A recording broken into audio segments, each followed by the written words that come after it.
Bienvenue. Aujourd'hui, on va se plonger dans un ouvrage qui bouscule un peu les perspectives. Oui, Le prophète Daniel et la fin des temps de Laurent Chalveron. Exactement. Et on va explorer une thèse centrale qui est, disons, assez fascinante. Audacieuse même. Audacieuse, voilà.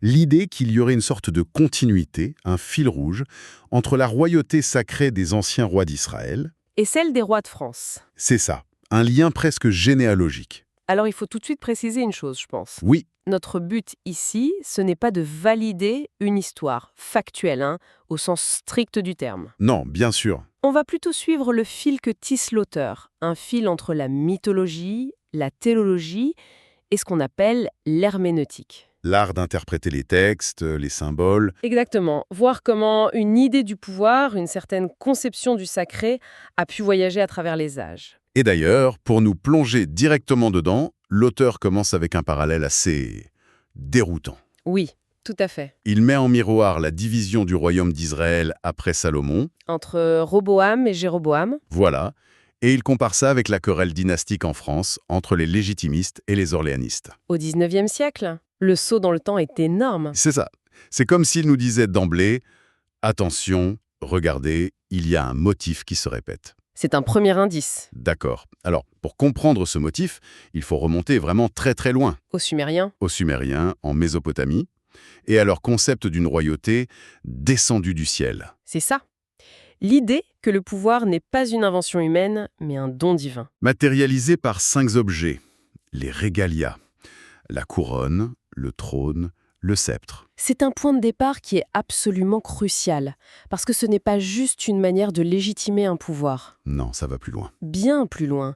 C'est une vision du monde. Le roi est le garant sur Terre d'un ordre cosmique. D'une harmonie qui le dépasse. Et c'est là que l'analyse de Chalveron devient vraiment intéressante.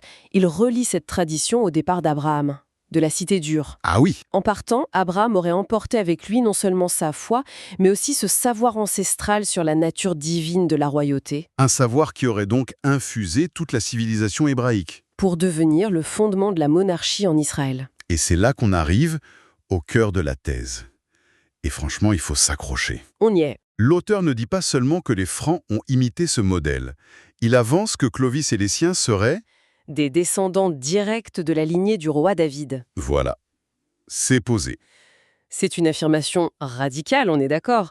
Mais si on suit ce raisonnement, même comme une pure construction mythologique, ça change tout. Comment ça? La monarchie franque n'est plus simplement l'héritière de l'Empire romain en Gaule. D'accord.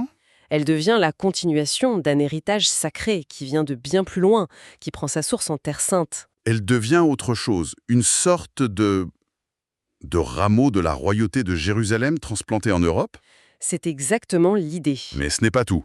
Comme si ça ne suffisait pas, l'auteur ajoute une deuxième couche d'origine. Plus épique cette fois. Oui, le mythe troyen. On connaît l'histoire, la fuite des survivants de Troie. Des auteurs comme Virgile racontent que certains, menés par Anteneur, auraient accosté en Italie. Pour fonder le peuple des Vénètes. Voilà, dans la région de l'actuelle Venise. D'accord, mais le lien avec les Francs? Alors c'est là que les chroniqueurs du Moyen-Âge, comme Grégoire de Tours, font un rapprochement, disons, audacieux. C'est-à-dire? Ils situent les premiers Francs en Pannonie, ce qui correspond à peu près à la Hongrie. Ce qui n'est pas vraiment à côté de Venise. Non, c'est un peu tiré par les cheveux du point de vue géographique. On est d'accord. Mais il ne faut pas le lire comme ça. L'objectif n'est pas l'exactitude d'une carte. C'est de créer une filiation noble, de dire « nous aussi, les Francs, on a une origine prestigieuse ». Une origine aussi prestigieuse que Rome, fondée par le Troyen aîné. C'est une bataille de légitimité par les mythes. Je vois. Donc on a une origine sacrée par David et une origine épique par Troie. Et sur Troie, il pousse le parallèle symbolique encore plus loin. Oui, avec le Palédion. Cette statue protectrice d'Athéna, tombée du ciel, qui garantissait l'invincibilité de Troie. Un talisman divin. Et maintenant, la question est, quel est l'équivalent pour la monarchie française? La Sainte Ampoule, Évidemment. l'huile du sacre, apportée par une colombe pour le baptême de Clovis. Je n'avais jamais fait ce rapprochement. C'est la même structure symbolique. Un objet d'origine céleste qui garantit la protection divine. C'est une symétrie parfaite. La perte du Palédion entraîne la chute de Troie, et l'auteur souligne que la destruction de la Sainte-Ampoule pendant la Révolution, Coïncide avec la chute de la monarchie. pour lui, ce n'est pas un hasard. La perte de l'objet sacré, c'est la rupture du pacte. Cette idée de pacte nous amène directement à Clovis. L'ouvrage insiste beaucoup sur l'épisode du vase de Soissons. Oui, c'est un moment charnière, même avant sa conversion. On connaît l'histoire, mais c'est vrai que le rappel est puissant. Ce soldat qui frappe le vase que Clovis voulait rendre à l'évêque. Et la réaction de Clovis, il n'agit pas tout de suite, il encaisse.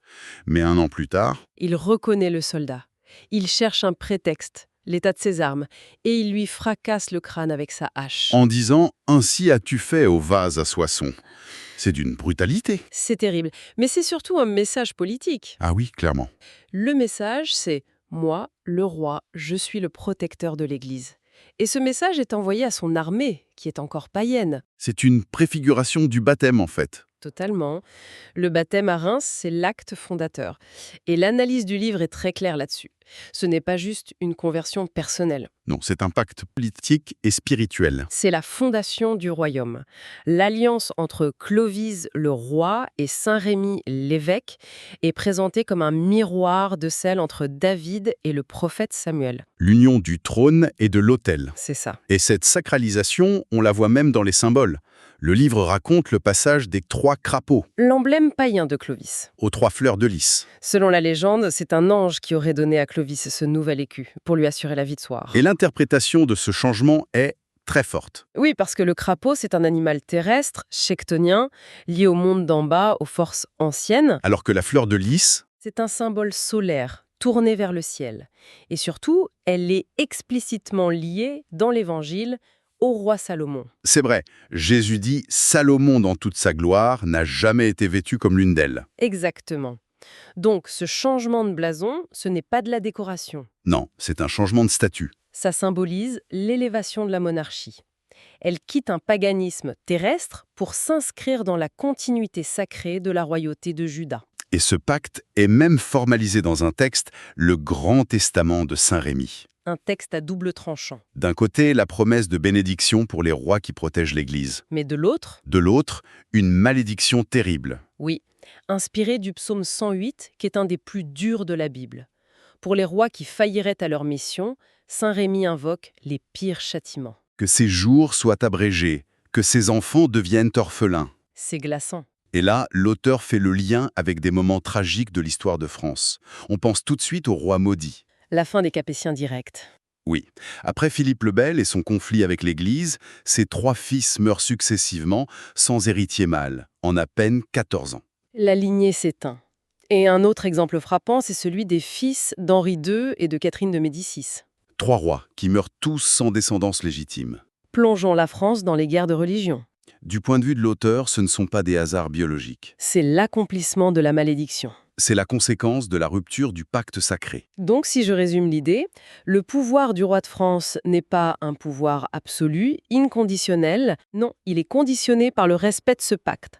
S'il le rompt, la sanction n'est pas juste personnelle. Elle est dynastique. C'est ça, elle s'abat sur sa descendance, comme les rois d'Israël, qui sont constamment jugés sur leur fidélité à l'Alliance. C'est une exigence supérieure. Tout à fait. Pour résumer, le parcours que propose Laurent Chaulvron est assez vertigineux. Il tisse une continuité, et il faut le redire, qui n'est pas factuelle au sens moderne. Oui, c'est une lecture herméneutique. Exactement. C'est une lecture du sens de l'histoire de France. Il suggère que le destin du royaume est intimement lié à cette mission sacrée, à ce pacte originel de Reims. Et que les échos de ce pacte, en bien ou en mal, Bénédiction ou malédiction, se feraient sentir à travers toute son histoire. si je saisis bien le fil conducteur, c'est de doter la monarchie française d'une double légitimité. Exceptionnel, oui. D'une part, une lignée épique, troyenne, pour rivaliser avec Rome. Et de l'autre, une lignée sacrée, Qui la connecte directement à la royauté davidique. ce qui en ferait l'héritière de cette fameuse conception du pouvoir descendue du ciel. C'est la synthèse parfaite. Elle serait l'héritière d'une double tradition, à la fois impériale et prophétique. Et toute cette exploration, ça nous laisse peut-être avec une question plus large, qui dépasse le cas de la France.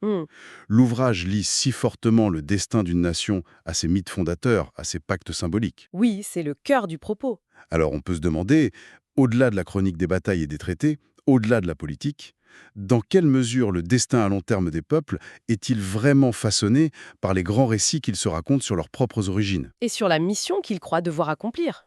À tort ou à raison? C'est une pensée à méditer.